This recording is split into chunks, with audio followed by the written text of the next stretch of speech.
right, so here's my fourth bird of the season. This closes out my Texas turkey season.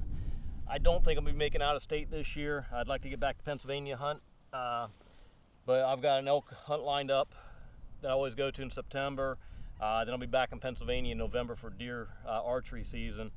So I'll probably save my vacation days. It's a long trip to go up there to shoot one bird and come back to Texas. It's about 22, 23 hour drive for where I go to. So bittersweet. Took me a little bit over 2 weeks into the season. Season came in March 29th. Today is April 17th. I got my first bird of the season. I believe it was on the second day, which would have been the 30th of March. And then, like I said, today's the 17th. And here's my fourth and final bird for the year. Pretty decent bird. He's got about a 10-inch beard on him. Right at about a 10-inch beard. Spurs aren't giant. They're probably about 1.16 inches. Got a little bit of hooks on. I won't say he's quite a limb hanger yet, but pretty decent bird. You know, full fan. Got him about, there's about a 12-yard shot, 14-yard shot someplace in there. He did jump a little bit on a shot. I did hit him square in the middle of the back, which I'm not upset with on a turkey. I'd rather them dropping their tracks and no tracking involved instead of having to go looking through brush or lose one. You know, I'm not shooting decapitating broadheads or anything like that, not with a trad bow. My current arrow setup are these Safari Tuff Taipans. I just started using them this year. Very versatile, very tough, absolutely no issues. They fly great. 3-plate VPA broadheads. This particular one's 175 grain broadhead with a 25 grain iron wheel ballistic collar, running a standard 50 grain insert inside. So it's 250 grains up front. The total arrow weight on this is about 532 grains. Shooting right at about 170 feet per second. It might be just a little bit shy of that, but it's pretty close. My bow setup that I use for all turkey season this year, and I've shot several pigs with it as well, is my Stalker Stickbow. It's a Wolverine FXT. It's got the carbon fiber limbs, G10 riser on it.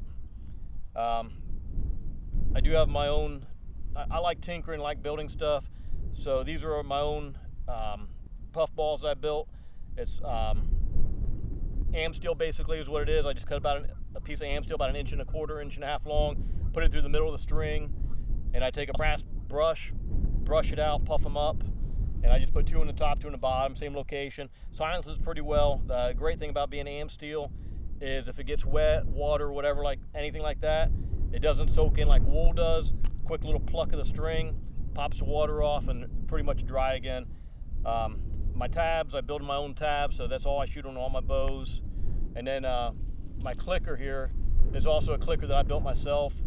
The guy on ChatGPT designed the blue spring steel piece to it, sent it off to a company, had them laser cut me this blue spring steel, and then I just used some Kydex, some leather, and some wool tabs, put everything together, real simple. I may do a video in the future on that. It does not take long. It takes me probably about 15-20 minutes to build a clicker. I've got several on hand, but it's something that anybody can do if you're willing to just get the clicker pieces made, and it's not that expensive. But I'll link everything on a future video on how I build them. But anyway, that's my bow setup. Oh, one last thing. I do have a trad tracker on there. I forget the website. I think it is tradtracker.com or something like that. This is a 3D printed one. He also makes a wood one. First year using a string tracker. They work phenomenal. I shot some targets with them, and then I use them for all 4 of my turkeys. I won't say unfortunate, it's a good thing, but 3 or 4 of my turkeys all dropped in their tracks. I either hit them right in a wing joint and hit the spine, or this one here, he sort of jumped the string and turned on me, and I caught him square through the middle of the back. But I'd much rather see him go straight down their tracks than having to chase them around the country, trying to find them in brush and everything else, and possibly lose one.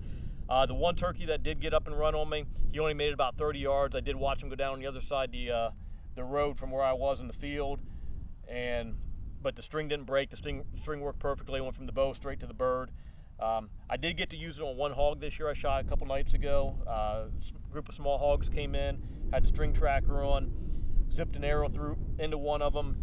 Hog took off running. As he took off running, the arrow actually pulled all the way through the pig, and so the string was still stuck to the arrow on the ground where it pulled through at, went through the pig, and so it sort of doubled around. And as that pig took off running, he ran maybe 60, 70 yards, but he went into this real thick, nasty brush area, and it was right at dark, and I decided to get out and go look for him. and I followed that string right to that thick brushy area, and I mean, it worked perfect. I probably wouldn't have found that pig. I don't know if I would have put that much effort into looking for him. It was dark, and we have so many pigs down here that we just shoot them to get rid of them. They destroy landscape, and they're more of a nuisance than anything.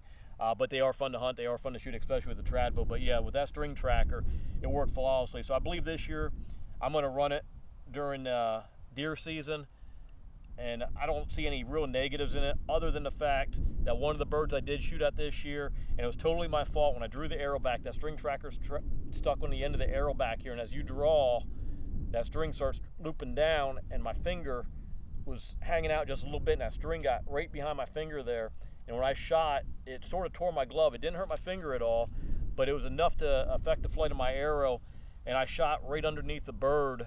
And I believe it was this exact same bird here that I shot tonight, so no harm, but that was the only incident that I had with it, and the only problem I had. So if you use one, just be careful, you don't get it caught up on your finger or something like that. Like I said, it didn't hurt, didn't do nothing like that. It just affected the flight of my arrow, and it caught on that glove. But like I said, that's it for me for the season. I've still got some hogs and stuff like that throughout the season. I may try to find a axis hunt someplace later this spring or early summer, but other than that, it'll probably be elk season before I'm back out, full force again in September. So I appreciate you guys watching. As always, if you guys got questions, comments, anything like that, just put them below, and I'll answer them to the best of my ability. Thanks.